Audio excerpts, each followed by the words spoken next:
Picture this. It's the late 7th century in North Africa. Arab armies sweep across the continent, seemingly unstoppable in their expansion.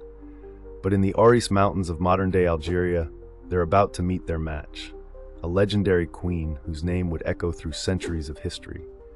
Tahia al-Kahina wasn't just any ruler. She was a Berber queen, prophet, and military commander who would become one of history's most formidable resistance leaders.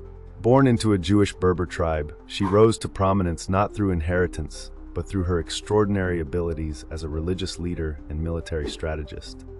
The name al-Kahina itself tells us much about her character. It means the priestess, or the diviner, speaking to her reputation for prophecy and wisdom. But don't mistake her for merely a spiritual figure. She was a warrior queen who commanded armies and outsmarted some of the most powerful military forces of her time. When Arab armies threatened her homeland in the 680s, Tahia proved herself more than equal to the challenge. The Arabs had already conquered Egypt and were pushing westward, but they hadn't encountered anyone quite like her. In 689, she faced off against the Arab commander Hassan ibn al-Numan in a battle that would become legendary. Against all odds, Tahia's forces crushed Hassan's army. The victory was so decisive that the Arab forces retreated all the way to Egypt, marking the first significant defeat in their North African campaign. For the next 5 years, she ruled a vast territory stretching from modern-day Morocco to Libya, defending her people's independence and traditional way of life.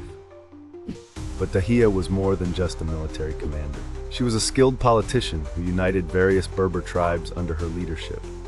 No small feat given the region's complex tribal politics. She welcomed refugees and outcasts, building a diverse coalition of followers who were fiercely loyal to her cause. What made her truly extraordinary was her ability to see beyond the immediate horizon. When the Arab armies regrouped and returned with even greater numbers, Tahia made a controversial decision that showcased both her strategic thinking and her desperate determination. She implemented what we now call a scorched earth policy, ordering the destruction of cities, farms, and orchards between the Ores Mountains and the coast. Her reasoning was both brilliant and tragic. She prophesied that the Arabs were interested in North Africa's wealth and fertile lands. By destroying these resources, she hoped to discourage them from staying. As she reportedly told her followers, "The Arabs seek only the cities, gold and silver, but we Berbers care for nothing but pasturage and farmlands." This strategy revealed the complexity of her character, a leader willing to sacrifice immediate prosperity for long-term freedom. It was a decision that would prove controversial, even among her own people, some of whom began to question the extreme measures she took to resist Arab rule. In 693, Hassan returned with a reinforced army. Tahia knew this would be her final stand. According to ancient accounts, she gathered her forces at a well that would later bear her name. Before the battle, she sent her sons to the Arab side, recognizing that resistance could not last forever and wanting to ensure her people's survival through adaptation. The final battle was fierce and bloody.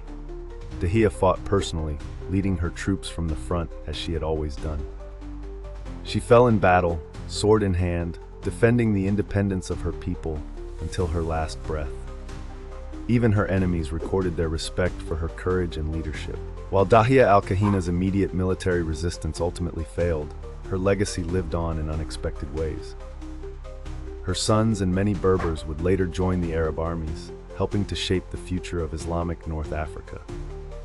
The Berber people maintained their distinct identity and culture, influenced but never fully subdued by Arab rule. Today, Tahia al-Kahina remains a powerful symbol of resistance, leadership, and strategic thinking. She's remembered as a woman who defied the gender expectations of her time, a leader who united diverse peoples under a common cause, and a strategist who understood that sometimes the greatest victories come through sacrifice. Her story challenges us to think deeply about leadership, resistance, and the complex choices faced by those defending their homeland.